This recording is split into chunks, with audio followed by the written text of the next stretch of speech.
समुद्र सतहदेखि करिब 500 मिटर उचाइमा रहेको कोत्रेघाटदेखि 2500 मिटरको उचाइमा रहेको पञ्चासे र 2600 मिटरको उचाइमा रहेको अर्मलालेकसम्म फैलिएको पोखरा महानगरपालिका विविध हावापानी सहित जैविक विविधताले धनी क्षेत्र हो।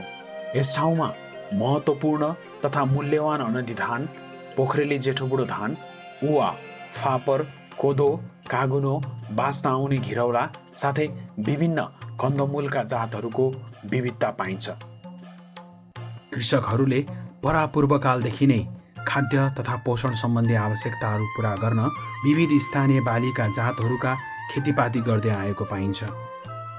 हाम्रो कृषि प्रणालीमा पाइने स्थानीय तथा रैथाने बालीका जातहरू स्थानीय हावापानी सुहाउँदा, रोगकिरा सहन सक्ने, कम मलजलमा पनि धेरै उत्पादन दिन सक्ने र स्वादिला हुन्छन्।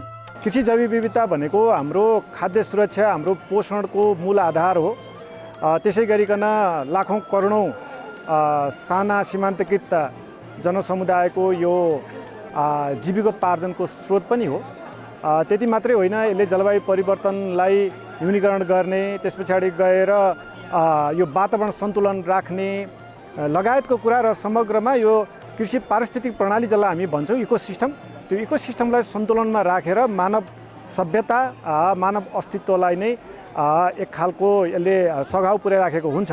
नेपालमा पाइने करिब 24,300 पशु तथा वनस्पतिका प्रजातिहरूमध्ये करिब 28% विविधता कृषि आनुवांशिक स्रोत अन्तर्गत पर्दछन्। तर पछिल्लो तथ्याङ्क अनुसार विभिन्न क्षेत्रमा गरी करिब 40% कृषि जैविक विविधताहरू लोप भइसकेको अनुमान गर्न सकिन्छ। स्थानीय स्तरमा खाद्य तथा पोषण सुरक्षाका लागि निकै महत्त्वपूर्ण भूमिका खेल्ने विविध स्थानीय बाली तथा जातहरू तीव्र रूपमा हराउँदै गइरहेको अवस्था छ। जलवायु परिवर्तनका विभिन्न असरहरूसँग जुझ्न तथा भविष्यमा नयाँ जातहरूका विकास गर्नका लागि पनि यस्ता रैथाने वा स्थानीय जातहरूका संरक्षण, निरन्तर उपयोग र दिगो व्यवस्थापन गर्नु अत्यावश्यक छ। यस्ता महत्त्वपूर्ण स्थानीय बाली तथा जातहरू लगायत समग्र कृषि जैविक विविधताको उचित उपयोगिता, व्यवस्थापन तथा संरक्षणका लागि एक बहुउपयोगी र सहभागितामूलक अभ्यास वा क्रियाकलाप हो कृषि जैविक विविधता प्रदर्शनी मेला। आज प्रथम राष्ट्रिय कृषि जैविक विविधता दिवसको अवसरमा सञ्चालन भइरहेको जैविक विविधता प्रदर्शनी तथा कोदोका परिकार प्रदर्शनी कार्यक्रमको अवसरमा छौँ। कृषि जैविक विविधता दिवसको अवसरमा माघे गते पोखरा महानगरपालिकाले महानगर स्तरीय जैविक विविधता प्रदर्शनी कार्यक्रम सञ्चालन गरिरहेको छ। हामीसँग भएका विविधताहरू बिस्तारै ह्रास भएका, पुराना जातहरू हराउँदै गएका र लोपोन्मुख अवस्थामा पनि रहेकाले कुन कुन जात कहाँ छन्, कुन अवस्थामा रहेका छन्, अब प्रशस्त छन् कि कम छन्, ती कुराहरू पनि जानकारी पनि होस् र विविध पुराना बालीहरू जुन चाहिँ धेरै सदियौँदेखि प्रयोग गर्दै आउनुहुन्थ्यो त्यसको गुण, त्यसका विशेषता जुन चाहिँ अलि पुरानो पुर्खासँग रहेको थियो, त्यो पुरानो पुर्खासँग त्यो ज्ञान समेत जानकारी लिएर यसमा नयाँ पुस्ता, स्कुलका विद्यार्थी, अनुसन्धानकर्ता र विभिन्न अवलोकनकर्ताहरूले चाहिँ यो हराएका जातहरू हेर्ने मौका पनि हो। अहिले जैविक विविधता यस्तो ठुलो सङ्कटमा परिराखेको छ किनभने एकातिर मान्छेहरू सहरीकरणतर्फ उन्मुख भएका छन्, गाउँका जग्गाहरू बाँझो राखेका छन्। अर्कोतर्फ विदेशबाट जुन हाइब्रिड आएको छ, त्यो हाइब्रिडले गर्दा के भएको छ भने उनीहरूको मूल उद्देश्य स्थानीय बालीलाई लोप गराएर हाइब्रिडले यो अन्तर्राष्ट्रिय एउटै मार्केट गराएर किसानहरू वञ्चित हुन् बिउबाट र भोलि उनीहरू सधैँ नै बिउ किन्न परोस् र हाम्रो मार्केट दिगो हुनुहोस्, बन्दै जाओस्, ठुलो बन्दै जाओस् भन्ने उद्देश्यले यो हाइब्रिडको अन्तर्राष्ट्रिय हाइब्रिडहरू आएर स्थानीय जातहरू लोप भइराखेको छ। जैविक विविधता प्रदर्शनी मेलालाई रैथाने जातहरू र त्यसमा निहित परम्परागत ज्ञानको जानकारी आदान प्रदान गर्ने उचित थलोको रूपमा पनि लिइन्छ।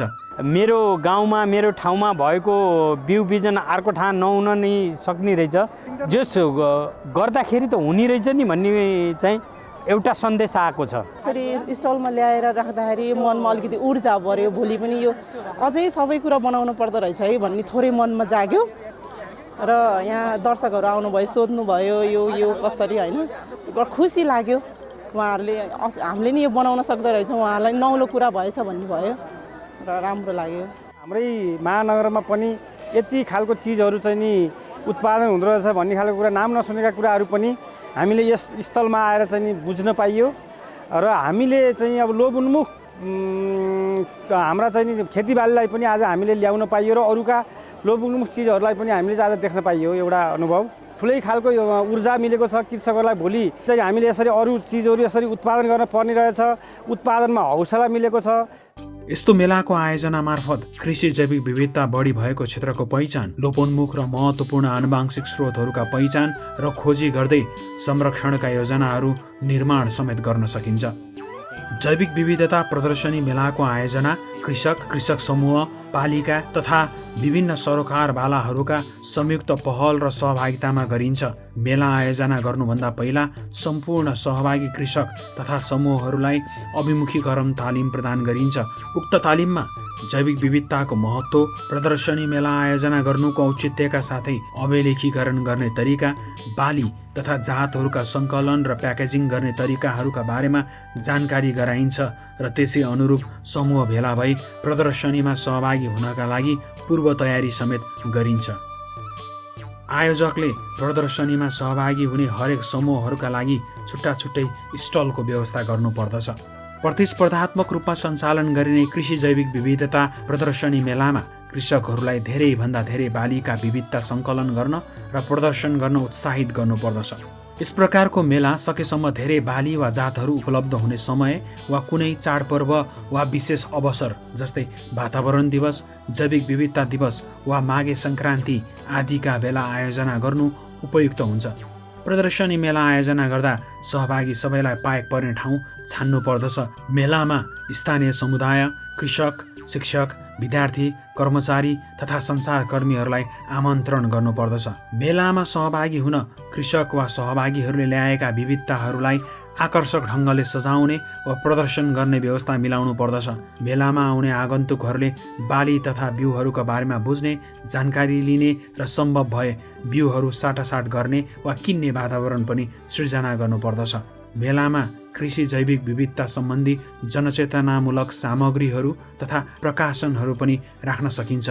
प्रदर्शनी मेलालाई थप आकर्षित र रोचक बनाउनका लागि विभिन्न सहायक गतिविधिहरू जस्तै गायन प्रतियोगिता, कविता वाचन तथा ठाउँ विशेष अनुसार रैथाने खाद्य परिकार तथा फलफुलहरूका प्रदर्शनी तथा बिक्री वितरण समेत गर्न सकिन्छ। उत्कृष्ट सहभागी छनौट गरी पुरस्कृत गर्नका लागि आयोजकका तर्फबाट मूल्याङ्कन समिति मार्फत मूल्याङ्कन गरिन्छ। उक्त मूल्याङ्कन समितिमा कम्तीमा 3 जना विषयगत अनुभवी व्यक्तिहरू रहन्छन्। मूल्याङ्कन समितिले स्टलमा भएका जातहरू, अभिलेखीकरण गरिएको फारम, प्रस्तुति, सजावट र स्टल प्रतिनिधिबाट पाएका जानकारीहरूका आधारमा मूल्याङ्कन गर्दछन् र त्यसैको आधारमा समूहहरूलाई प्रोत्साहन स्वरूप पुरस्कार वितरण गरिन्छ।